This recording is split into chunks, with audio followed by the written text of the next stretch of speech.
एक समय की बात है, एक घना जंगल था जिसमें बहुत सारे जानवर रहते थे। उसी जंगल में एक चालाक हिरन भी रहता था जो हमेशा अपनी बुद्धिमानी से खुद को खतरों से बचा लेता था। एक दिन एक शिकारी जंगल में आया। उसने देखा कि इस जंगल में बहुत सारे जानवर हैं और उसने सोचा कि अगर वो किसी जानवर को पकड़ ले तो उसे अच्छा भोजन मिल जाएगा। शिकारी ने एक जाल लगाया और उसके ऊपर घास फूस डालकर छिपा दिया। फिर वो एक पेड़ के पीछे जाकर छिप गया और इंतजार करने लगा कि कोई जानवर जाल में फंसे। कुछ ही देर बाद वही चालाक हिरन वहां आया। उसने देखा कि जमीन पर घास फूस कुछ अलग तरह से फैले हुए हैं। वो समझ गया कि वहां कोई खतरा हो सकता है। हिरन ने जाल को परखने के लिए एक तरकीब सोची। वो जोर से बोला, अरे जंगल की जमीन, मैं हमेशा तुझ पर चलता हूँ और तू मुझे हमेशा सहारा देती है, लेकिन आज तू मुझसे कुछ अलग लग रही है।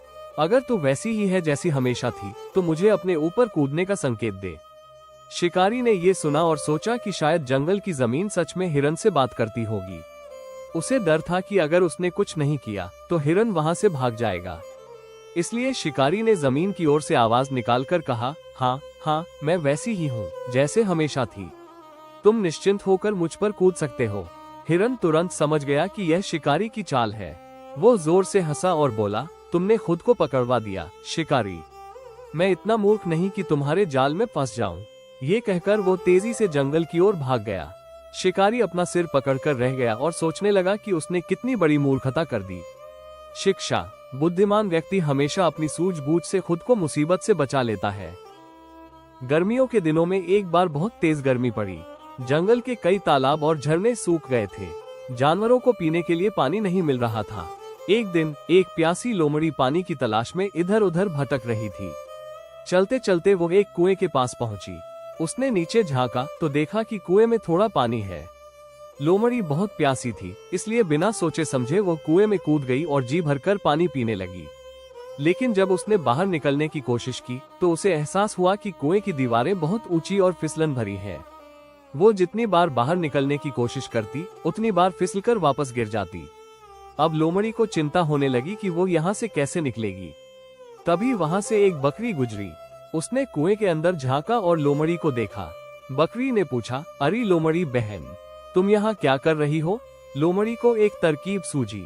उसने चालाकी से कहा, अरे बकरी बहन, इस कुएं का पानी बहुत मीठा और ठंडा है। मैंने ऐसा पानी पहले कभी नहीं पिया। तुम भी आ जाओ और अपनी प्यास बुझा लो। बकरी बहुत प्यासी थी। उसने बिना सोचे समझे कुएं में छलांग लगा दी और पानी पीने लगी। जैसे ही बकरी ने पानी पी लिया, लोमड़ी बोली, अब हम दोनों को यहाँ से बाहर निकलना चाहिए। बकरी ने कहा, पर यह तो बहुत गहरी जगह है, हम बाहर कैसे जाएंगे? लोमड़ी बोली, तुम अपनी अगली टांगों को दीवार पर टिका दो और अपनी पीठ को ऊपर की ओर झुका लो। मैं तुम्हारी पीठ पर चढ़कर बाहर निकल जाऊंगी, फिर मैं तुम्हारी मदद करूंगी। बकरी मान गई। लोमड़ी जल्दी से बकरी की पीठ पर चढ़कर छलांग लगाकर कुएं से बाहर आ गई। बकरी ने कहा, अब मेरी मदद करो। लेकिन लोमड़ी चालाक थी। वो हंसकर बोली, बकरी बहन, अगर तुम्हारे पास अक्ल होती तो कुएं में कूदने से पहले ये सोचती कि बाहर निकलने का रास्ता क्या होगा। अब अपने दम पर ही बाहर निकलने का कोई उपाय ढूंढो। ये कहकर लोमड़ी वहां से भाग गई। शिक्षा, कोई भी काम करने से पहले सोच समझकर निर्णय लेना चाहिए, नहीं तो मुश्किल में पड़ सकते हैं। ऐसी कहानियाँ पाने के लिए हमारे चैनल को सब्सक्राइब करें।